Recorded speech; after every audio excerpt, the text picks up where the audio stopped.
we are going to learn the SLO add and subtract coplanar vectors in CIE A-Levels. Okay, so the first method that we do have, we can use either the component method, the first method that we do have, component method.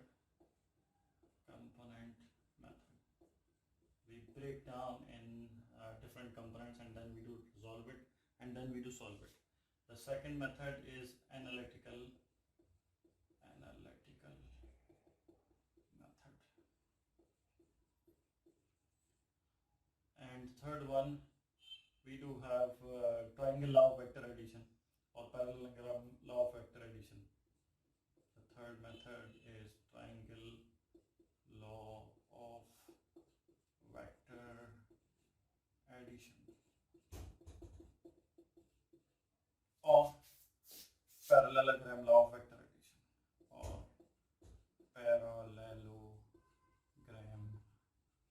law of vector addition.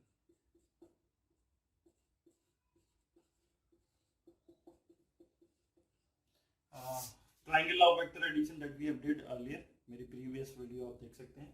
You can view my previous video on the triangle law of vector addition and parallelogram law of vector addition, how we can find out the resultant or how we can find out the resultant value or the magnitude of the vector. So today we are going to discuss these two methods. Okay, component method and analytical method. So question arises, what is component method? So first we must know what is basically the component method. We can resolve the given vector, just like this is the force vector. We can resolve it into two components. One of that is called x component along x-axis and another one is called y component that is oriented along y-axis. Okay, just like this is the f vector or the force vector. If you want to resolve the component x or y, component means effective part of a vector in a particular direction. Just like this is the force vector and we want to have its x component. So what we will do, we will draw the line from the end of the vector to the x-axis, and it must cut the x-axis with an angle 90 degree, just like this one. Means this will be the part of this vector along x-axis. We do call it fx. And in the same way, the same vector f, we can have its y component or part of a vector f in the y direction. We do have the same method, means we do draw the line from the end of the vector along the y-axis, but this line that must cut the y-axis along that y-axis with an angle 90 degree. You can see this is an angle 90 degree. You can see this an angle 90 degree. So this part will be called as fy. We can even find out the values of fx and fy easily if we do have the angle theta between the force vector f and its x component or simply the x-axis. This is the same angle that is between the vector f and the x-axis. This is the same angle between vector f and its x component. So we can determine fx by using trigonometry, trigonometric ratio. Okay, trigonometric ratio. So we can see this is basically the right angle triangle. So this is acting as a base. The side adjacent to theta is called base in the right angle triangle, and this will be acting as a perpendicular, and this will be acting as a hypotenuse. And even it is fy, so this will be fy. Why? Because the length of fy and this length will be exactly same, and even the direction that we have oriented. So this is fy, so this will be fy as well. And if this is fx, so this will be fx as well. So this is basically making a rectangle. So these two components fx and fy are also termed as rectangular components. Okay, using trigonometric ratio, we can easily find out their values in terms of angle.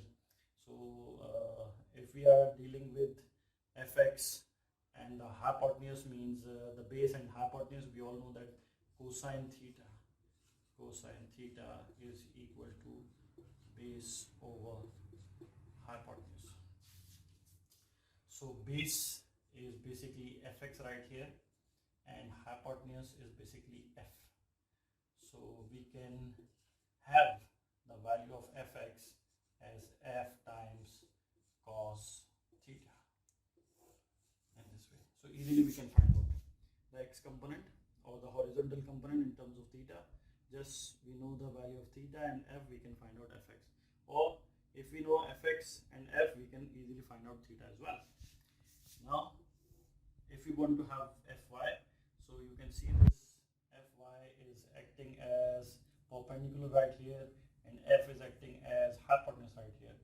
So perpendicular and hypotenuse, they are being correlated in this with the trigonometric ratio, that is sine theta. So sine theta is equal to perpendicular over hypotenuse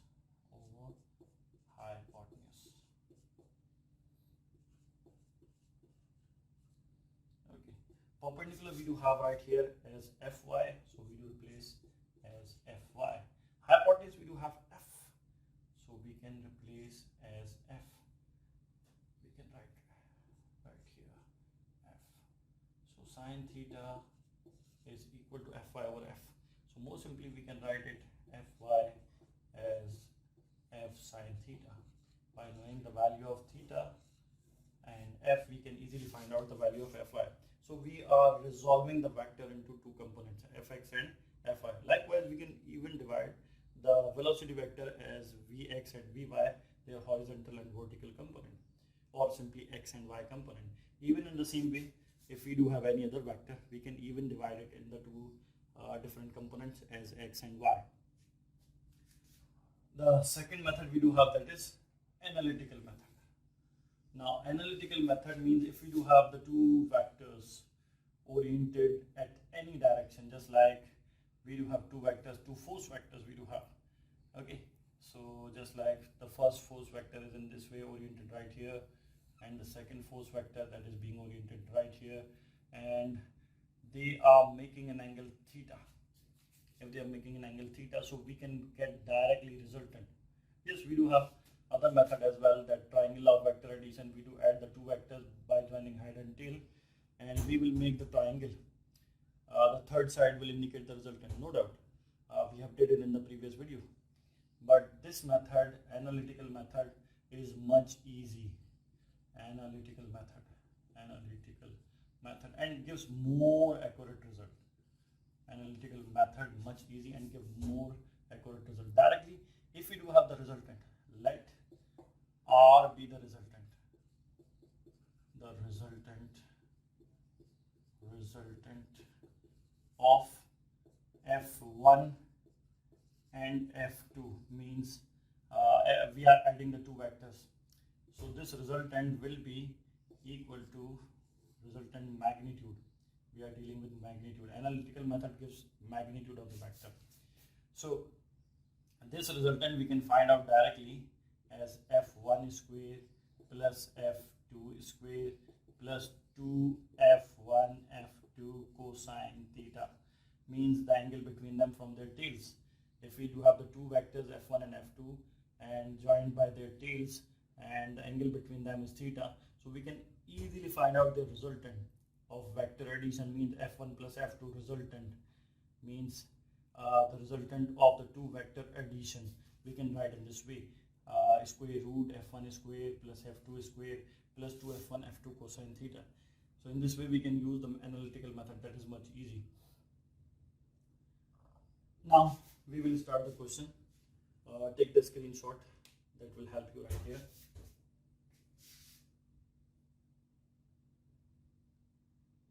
Okay, we do have the question related to the SLO, that is add and subtract coplanar vectors. So a force of 7.5 Newton means the vector that is given, that is the force vector.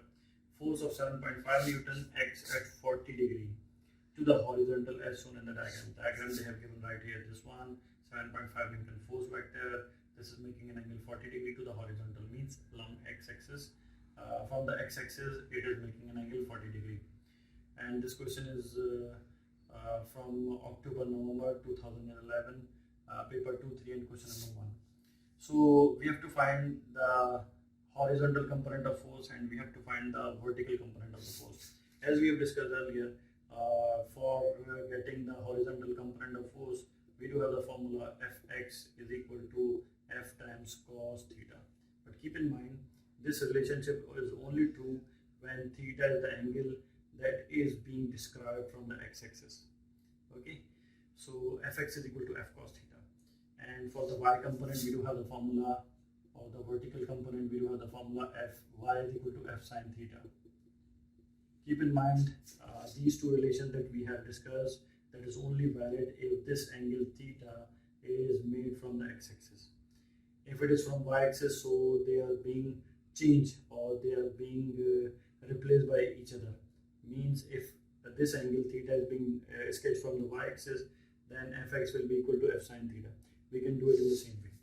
Okay, so Fx is equal to F cos theta. F we do have, that is 7.5 Newton, already SI unit, and 40 degree cosine 40 degree. So cos 40, we will use calculator right here, and we do have cosine 40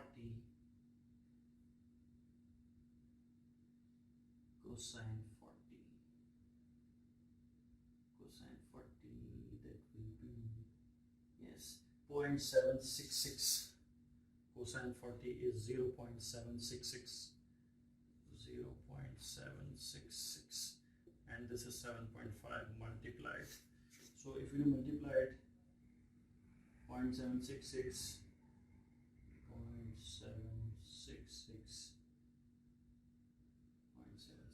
multiplied by 7.5, 7.5, yes, it is 5.745, but keep in mind, you do not write this answer as the final one. Why? Because you have to write the final answer to appropriate number of significant figures. The given question having the numbers, that is 7.5, means 2 significant figures, and even in the 40 degree there are 2 significant figures. So the least one means final answer you have to round off to the 2 significant figures. So you can round it off. So this is 5.74, and this 4 is less than 5. So directly this will be omitted out and rounded off as 5.7. So 5.7 Newton will be the final answer. Okay, so this will be Fx.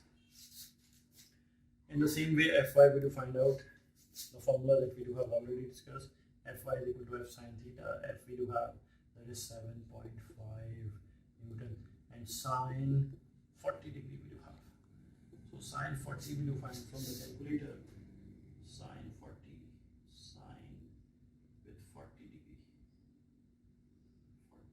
40.642, 0.642 multiplied by 7.5, multiplied 0.642, 0.642 multiplied by 7.5. Yes, this one. This will be 4.815. 4.81. Okay. Now again we have to round it off to 2 significant figures. So this one, the last digit is already less than 5. So simply omit that digit, and no need to change the retained digit. So 4.8 will be the final answer. Keep in mind, if you will not convert the final answer to appropriate significant figures, you will have 1 mark deducted in the exam, CIE exam especially. Okay, so take the screenshot of this, and there is another part related to this. They have given in the same year, in the same question, that is D part. Okay, take the screenshot. Okay, now the D part of the same question, October-November 2011 paper 2 question number 1. Two strings supports a load of weight 7.5 Newton. I mean, there are two strings which are supported by the load or the weight of the 7.5 Newton.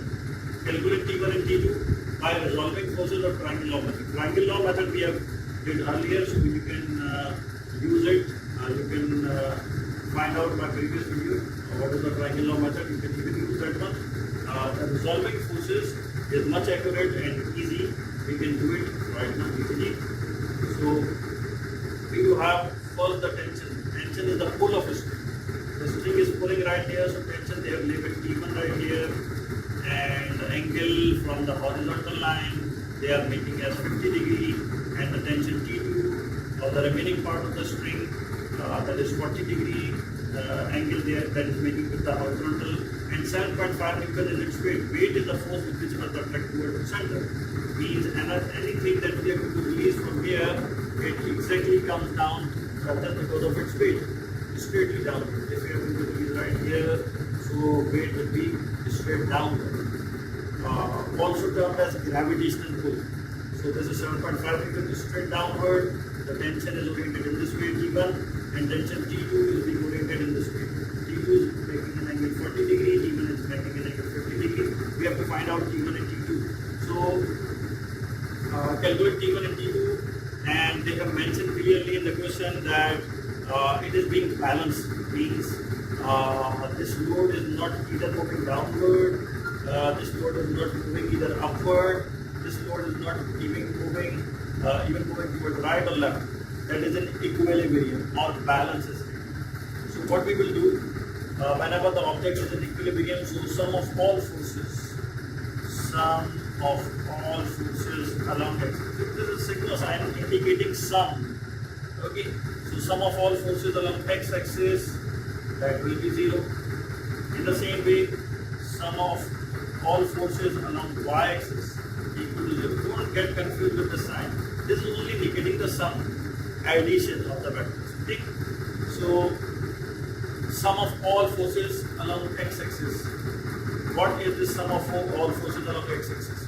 We do have the component of tension along x-axis as well. We do have the component of tension T1 along x-axis as well. What will be its orientation? We can find out T2x is by drawing a line from the end of the vector like here, and this line must cut the horizontal line with an angle 90 degree. Yeah, this one.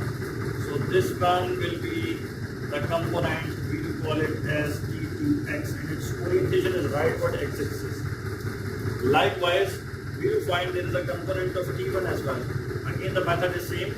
We can find out the component of T1 along x-axis by drawing the line that is going to interact this x-axis line as perpendicular. Okay? So this region means from here to here, this will be the component of T2 as x component or horizontal component. You can see the direction of the two vectors, T2x and this one is T2x and this one is T1x, because this one is T1 vector. So you can see the direction of T1x and T2x, they are exactly opposite of each other. So vectors, whenever they have opposite direction, we use opposite sign for them. Rightward x-axis being positive, so this we do assign as positive, and this one we do assign as negative. In the same way, along the y-axis there is a y component as well. This T2y means the y component. Likewise, earlier we have made it with the force vector. Likewise, this is T1x, so this one will be T1y because it is oriented along y-axis.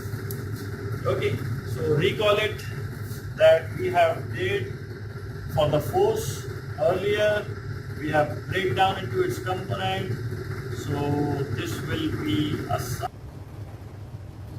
Okay, this will be fx component, and this one will be fy component as we have did it earlier.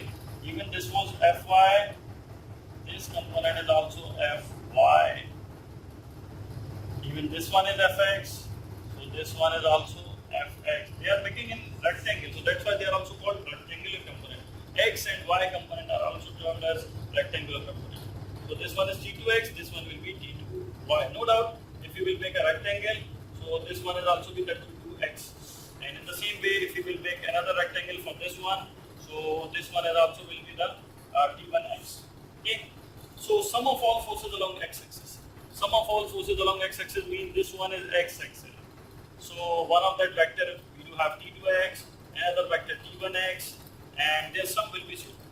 So for t2x, no doubt we do write as positive sign. For t1x, we have to write the negative sign. First we do write the plus 1 minus t1x. Why? Because it is oriented exactly opposite direction. Whenever a vector that is being reversed to 180 degree means the head of the vector is being reversed to its tail, then the sign will be changed. Just like this t2x will be positive, so t1x will be negative, equal to 0. Okay. Then it will become t2x minus t1x equal to 0. More simply we can write t2x is equal to t1x. And keep in mind one thing, x component we can find out by writing cosine angle from the horizontal. So T2 is basically this one, making an angle to the horizontal, that is 40. So we can write it T2 cosine 40. And we can write T1x as T1 cosine 50 degree. Okay. Angles are in degree. Keep in mind, this relation is only valid if the angle is made from the x-axis. So T1x as T1 cos 50 and T2x as T2 cos 40. Now we have to make the relationship between T2 and T1. So we can write T2 is equal to T1 times cosine 50 over cosine 40. Now do not do one thing. Cosine can never be cancelled with cosine. This is a trigonometric ratio. You have to find out the value of cosine 50 and then you have to find out the value of cosine 40 and then you can divide it. Never cancel this, otherwise you will get the wrong answer. So cosine 50 over cosine 40. So cosine 50 over cosine 40 that we have. Cosine 50, that is 0.642, 0.642, and cosine 40 we have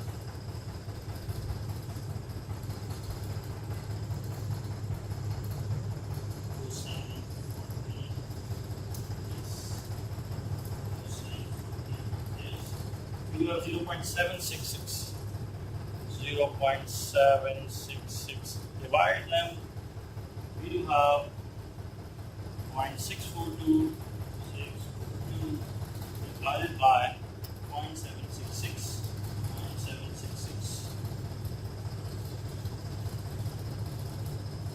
0.8381.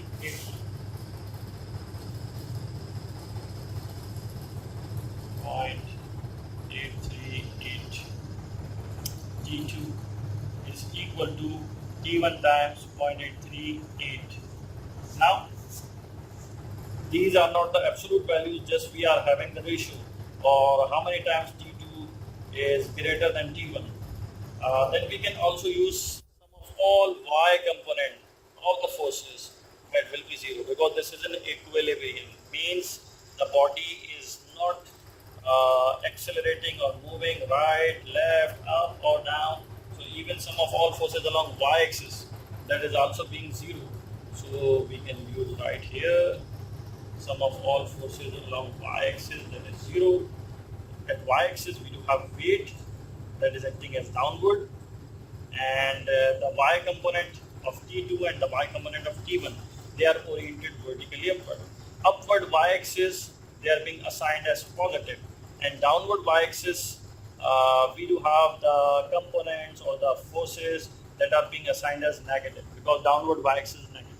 So we can write T1y plus T2y, mean the y component of T1, y component of T2, and then for the weight we do write the negative sign. Why? Because it is oriented downward. Opposite means these two are being positive, so this one will be negative. So minus W equal to 0. For T1y, we can write T1 sine 50. T1 sine 50 plus for T2y, we can write T2 sine 40. T2 sine 40 minus W equal to 0. Even we know this weight, that is 7.5 Newton. We do replace the value of T2 right here. T1 sine 50 plus, instead of T2 we can write this equation that is T1 times 0.838 and sine 40 remains same, sine 40, and this minus W we are writing on the right side as positive, because this negative will be turned as positive whenever we are going to shift from the left side of the equality to the right side of the equality. Now T1 sine 50 we do have T1 sine 50 plus this sine 40 multiplied by this value, we can find out as sine 40 sine 40 0.6427, 0.642, and this one 0.642 multiplied by 0.838 T1 equal to the, now multiplying this point 0.642 with 0.838, we have 0.537 T1 equal to W. W we can replace it even right here as 7.5, and this 750 sine 50 we have from the calculator. Sine 50 is 0.766 times T1. Now add them. We do have T1 as common. T1 as common. 0.766 plus 0.537 equal to 7.5. T1 comes out to be, okay, we will add them. 0.537 and 0.766. 0.537 plus 0.766, it will be 1.303. 1.303 equal to 7.5. T1 we need to find, this one is multiplying, it will divide. So 7.5 divided by 1.303. 7.5 divided by 1.303, that is 5.75. T1 as 5.75 Newton, because tension is also